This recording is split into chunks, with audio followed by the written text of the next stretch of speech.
नाज़रीन, ब्रेक पे जाने से पहले जो बात हो रही थी, जो सिचुएशन हमारे सामने है, मोहसिन ज़हीर साहब जो बात कर रहे थे वो ये थी कि ट्रंप के पास वक्त कम है, वहाँ मकबूलियत अपनी जगह, मिड टर्म अपनी जगह, लेकिन और भी कुछ ऐसी चीज़ें हैं जिसकी वजह से ये इस जंगबंदी को जल्दी जो है वो किसी तरफ लगना है।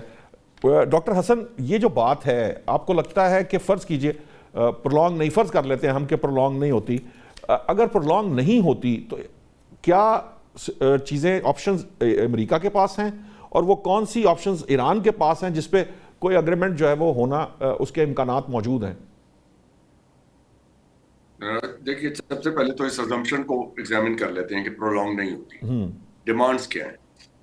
अमेरिका की डिमांड ये है कि जी ईरान अपना न्यूक्लियर मटेरियल दे दे और उनको सारे उनके अपने न्यूक्लियर फैसिलिटीज खोल दे। नंबर 2, मिसाइल प्रोग्राम जो है उसको सब्सटेंशियली डिग्रेड कर ले। फिर अपनी प्रॉक्सीज जो हैं उनको खत्म कर दे, उनकी हिमायत खत्म कर दे।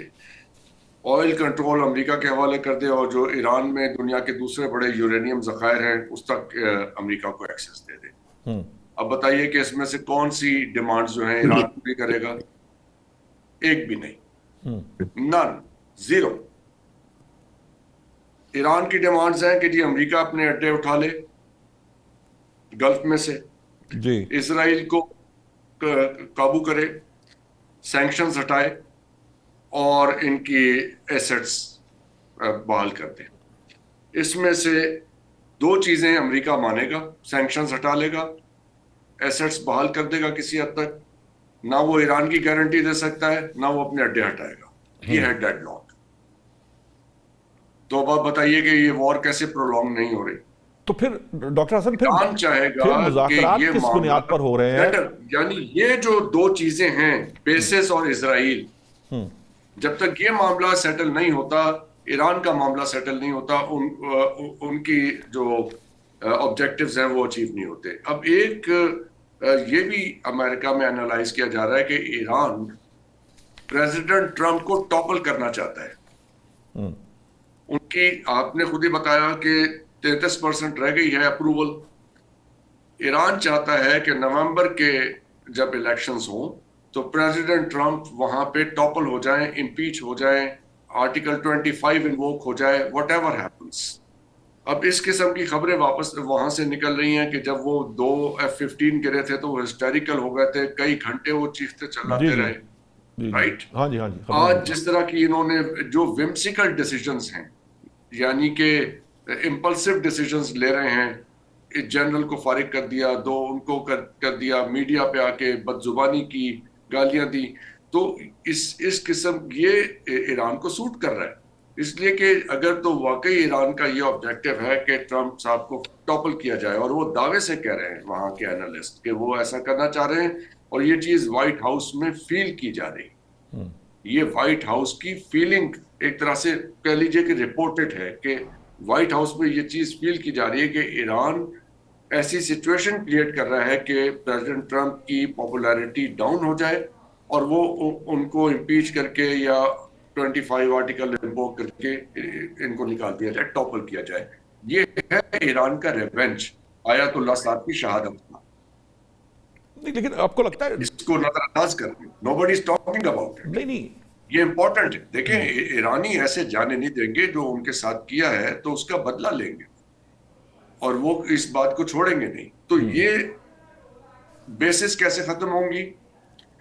गल्फ कंट्रीज तो अमेरिका को नहीं निकाल सकते, उनके तो सारे पैसे अमेरिका में रखे हुए हैं। यूएई के पैसे अभी कैश खत्म हुआ, वो तो अपने पैसे मिन्नतें कर रहे हैं कि जी हमें डॉलर दे दो। ठीक।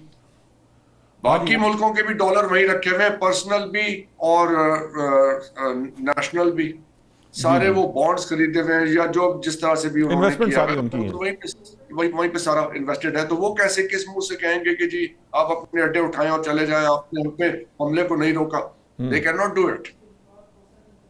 उन्हें तो ये तकलीफ बर्दाश्त करनी पड़ेगी। अब कह लीजिए कि वो रिटेलिएट ईरान के खिलाफ रिटेलिएशन आसान नहीं है, इसलिए कि उसकी जवाबी कार्रवाई के बाद अगर उनके वाटर प्लांट्स को हिट कर दे, चलें पानी का नुकसान, ये ऑयल का नुकसान तो वो उठा लेंगे अगर ऑयल को और एनर्जी इंफ्रास्ट्रक्चर को करे, वो तो माली नुकसान है। पानी का नुकसान, अगर ये आगे गर्मी का मौसम, जरा वहां की हिद्दत सोचें, अगर वहां के डिसैलिनेशन प्लांट्स जो है, वाटर प्लांट्स, उनको हिट जाए तो वहां से इनखला करना पड़ेगा, वहां पे ह्यूमैनिटेरियन क्राइसिस क्रिएट होगा। तो ये सोचे भी कोई ना कि गल्फ कंट्रीज में कोई ऐसी कोई सोच पनप रही होगी कि वो ईरान के खिलाफ रिटेलिएट करें।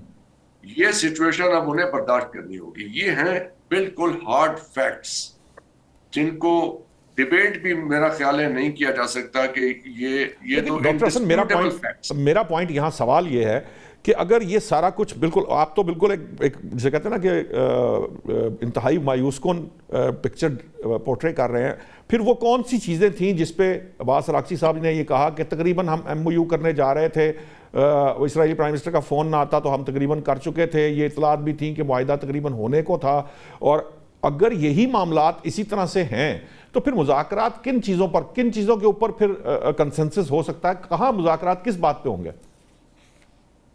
ये लिस्ट आपके सामने रख दी है, कहाँ कंसेंसस हो सकता है? कहीं नहीं हो सकता। ठीक, क्या अमेरिका ये मान लेगा? नहीं, मैं मायूस कुन पिक्चर नहीं पेंट कर रहा हूं, ना मेरी ख्वाहिश है, लेकिन नौशाद साहब, फैक्ट्स हमेशा बायस्ड होते हैं, ओपिनियंस न्यूट्रल हो सकते हैं कि जी हम दोनों तरफ से खेल लें, अपना ओपिनियन न्यूट्रल होते हैं, हकायक तो हमेशा बायस्ड होंगे, प्रेजुडिस्ड होंगे, ये रियलिटी है।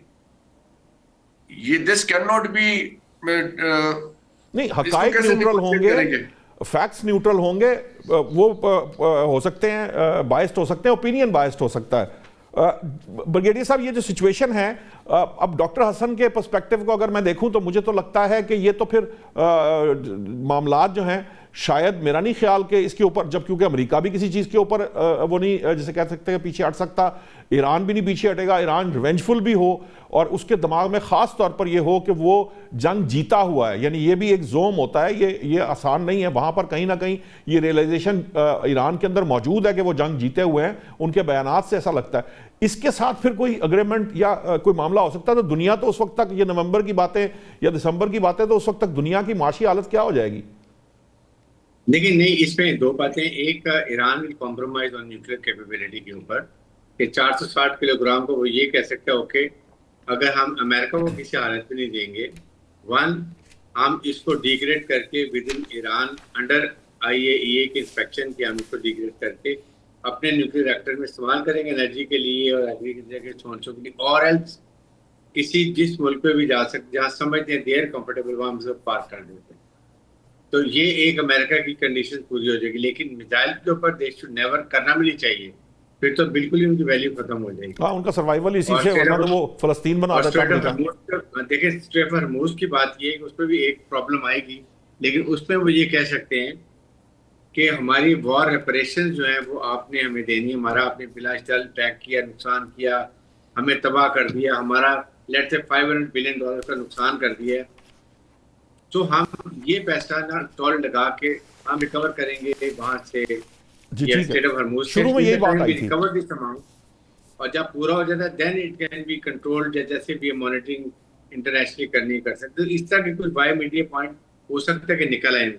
साथ ही साथ इसके देखिए, अमेरिका इस वक्त पूरी कोशिश करे इकोनॉमिक स्ट्रैंगुलेशन, हम मिलिट्री टर्म में कहते हैं इकोनॉमिकली स्ट्रैंगुलेट करना। जी जी, वो जो पोर्ट्स पर उन्होंने ना, उनके जहाज बाहर जा सकते हैं, ये इनके शिप ऑयल के टैंकर ना आ सकते हैं, मीन्स उनको इकोनॉमिकली हर्ट हो रहा है।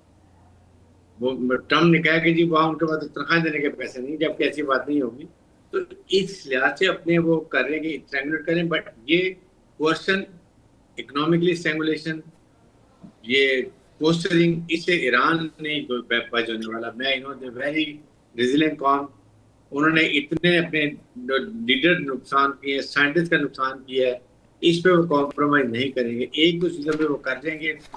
और अमेरिका के पास अभी ऑप्शन और कोई नहीं रह गया। अमेरिका के पास ऑप्शन यही है कि वो अगर न्यूक्लियर कैपेसिटी कहता है, ये उसके पास एक ट्रम्प के पास हाथ होगा कि देखें मैंने ईरान को डीन्यूक्लियराइज कर लिया, that is the only thing they can do it, otherwise और बाकी चीज़ों में जल्दी कॉम्प्रोमाइज नहीं हो सकती। तो आपको लगता है कि जो अगर फ़र्ज़ कीजिए ये मामला इस तरह से ये जो हल आप बता रहे हैं, अगर ये नहीं निकलता, ईरान तो इस पोजीशन में नहीं है कि वो अमरीकी बैरिकेड को तोड़ सके, और चीन जो है वो शामिल नहीं होना चाहता, जंग में मौजूद है, मतलब मैं इस बहस में नहीं जाता, जंग में वो कहीं ना कहीं मौजूद होगा, लेकिन वो फ्रंट फुट पे आके नहीं करना चाहता।